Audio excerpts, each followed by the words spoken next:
ଖୋଲା ଚ୍ୟାଲେଞ୍ଜ ଦଉଛି ମତେ ବେଧ ଦାରି ଯାହା ଶୋଧିବା କଥା ଶୋଧ। ए भाई माने ए नानी कौन कहिथिले कारण अधा होचंती बालेश्वरिया देखिले एबे तांकर गोटे ऑडियो वायरल होची सुन କିନ୍ତୁ ମୋ ଲୁହ ନା ତମ ମାନଙ୍କ ଉପରେ ପଡିବ।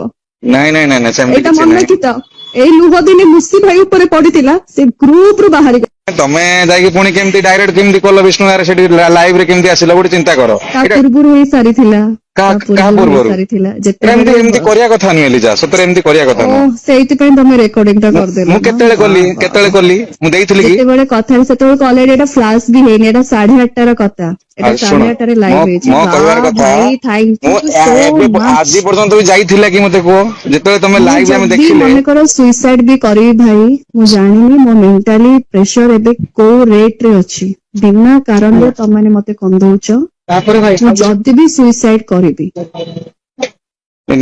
ମୋ କହିବାର କଥା ସୁସାଇଡ କଥା ମତେ ସେଇଟା କୁହନି କାହିଁକି ନା ଦେଖ ତମେ ଓହୋ ଯେତେବେଳେ ତମର କଣ ଯାଏ ନାଇଁ ନାଇଁ ଆସେ ମୋ କହିଲ ଯାଏ ଭାଇ? ଆସ କିଛି ନୁହେଁ ମୁଁ ତମକୁ ଭଲ ପାଇଁ କହିଥିଲି ମୁଁ ତମକୁ ଭଲ ପାଇଁ କହିଥିଲି ଥାଉ ଥାଉ ଥାଉ ଥାଉ ଭାଇ ମୁଁ ତମକୁ ଭଲ ପାଇଁ କହିଥିଲି। ବଢିଆ ରେକର୍ଡିଂ କରିଛ ବଢିଆ ଫ୍ଲାଶ କରିଛ ମତେ ଆଉ କେତେ ଆଉ କୋଉ ବଦନାମ ନାଇଁ କରିବ ନାଇଁ ନାଇଁ ଭଲ ତମେ ଭଳିଆ ଯେତେବେଳେ ହେଇଛି କି? କହିଲ ତମେ ଜଣାଅ ମୋର ଏମଏମଏସ୍ ଶୁଣ ଭାଇରାଲ ଶୁଣ କରିବ କରିବ ଆଁ? କରିବ କି କହୁନ ଏମଏମଏସ୍ ଭାଇରାଲ କରିବ ମୋର ଆରେ ଆଉ ବଦନାମ କରିବ ମତେ କଥା ଶୁଣ ଆଉ ବଦନାମ କରିବ ନା କରୁନ କର ନାଇଁ ଭାଇ, ମୁଁ ସେ ଏମିତି କେତେ କରିଛି ସେ ସେମିତି ଚାଲାକ କରିଛି ଏତେ ଚାଲାକ ତମେ ମାନେ ତା ଆଉ ସହିତ ସେଇ ଏମିତି ଏମିତି ରେକର୍ଡିଂ କୁ କରିଛନ୍ତି। ବର୍ତ୍ତମାନ ପୁରା ଫ୍ଲାଶ ହଉଛି ନ୍ୟୁଜ ପୁରା ଇଏ ରଖିକି ଏଇଭଳିଆ ହଉଛି ଏତେ ଏତେ ଆମର କାହିଁକି ଯିବା ଗୋଟେ ଭୁଲ ମାଗିଦେଲେ କଣ ହବ ମୁଁ ଭୁଲ ମାଗିନି ତମେ ମାଗିଛ କି ଏତେ ଯାଏ ମୁଁ ତମେ ମାଗିନ ତମେ ଆହୁରି ମାନେ କେମିତି ମୁଁ ଭୁଲ ଉଲ୍ଟା ମାଗିନି ଭାଇ ତମେ ଦେଖି ସାରିଲଣି ମୋ ହଁ ମୁଁ ଇନଷ୍ଟା ଦେଖିଛି ଆଇଡି ତା ଭିତରେ ତମେ କଣ କହିଛ ଦେଖ ସରି କହିବାର ତରିକାଟା ତମେ ନା ଦେଖ ନିଜେ କେମିତି କଣ କରିଛ। ମୁଁ ତମ ହିସାବରେ ଚାଲିବିନି ତମେ ତମ ହିସାବରେ ମତେ ଧମକି ଦବ ମୁଁ ତମ ହିସାବରେ ଆରେ ଶୁଣ ମୁଁ କାହାକୁ ମୁଁ ଧମକ କହୁଛି ଦିଏନି। ଖୋଲା ଚ୍ୟାଲେଞ୍ଜ ଦଉଛି ମତେ ବେଧ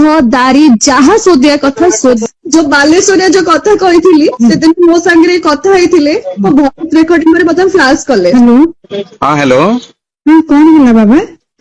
ସେମିତି କିଛି ନାହିଁ ମାଉସୀ ସିଏ କଣ କି ସେଦିନ ସିଏ ଆମ ବାଲେଶ୍ୱରୀଙ୍କୁ ନେଇକି ଦୁନିଆ କଥା କହିଦେଲେ ବୁଝିପାରିଲେ ନା ସେ ଯାହା ବି ଫର୍ଷ୍ଟରୁ କହିଲେ ମୁଁ ତାଙ୍କୁ କହିଲି ମୁଁ ତାଙ୍କୁ ବୁଝେଇଲି ଲିଜା ଦେଖ ତମେ ଗୋଟେ ଯଦି ବାଲେଶ୍ୱର ତମର ବାଲେଶ୍ୱର ଲୋକ ବାଲେଶ୍ୱରିଆ କାହିଁ କହିଲ ଯୋଉ ବାଲେଶ୍ୱର ଯିଏ ଶୁଣିଲ ଏ ଭିଡ଼ିଓ ମାଧ୍ୟମରେ ଲିଜା ଦିଦି ମୁଁ ଆପଣଙ୍କୁ ଗୋଟେ କଥା କହିବି ଆପଣ ମୋର ବଡ଼ ଭଉଣୀ ସମାନ ହେବେ ଆଉ ମୁଁ ବାଲେଶ୍ୱରର ସମସ୍ତ ଭାଇ ଭଉଣୀକୁ କହିବି ଭଉଣୀକି କ୍ଷମା କରିଦିଅନ୍ତୁ ଆଉ ଦିଦି ଲିଜା ଦିଦି ଆପଣ ଟିକେ ସୋସିଆଲ ମିଡ଼ିଆରେ ଆସିକି କହିଥିବା କଥା ଭୁଲ ବୋଲି ମାଗି ଦିଅନ୍ତୁ ଟିକେ ଏସବୁ କୁହନ୍ତୁନି ଆପଣ ଗୋଟେ ପ୍ରଫେସନାଲ ଆଙ୍କର ଗୋଟେ ଆପଣଙ୍କର ନାମ ଅଛି କାହିଁକି ସୋସିଆଲ ମିଡ଼ିଆରେ ଆସିକି ଏଭଳିଆ କରିକି ନିଜର ଇଜ୍ଜତଟାକୁ ତଳେ ପକାଉଛନ୍ତି ରହୁଛି ଦିଦି ନମସ୍କାର।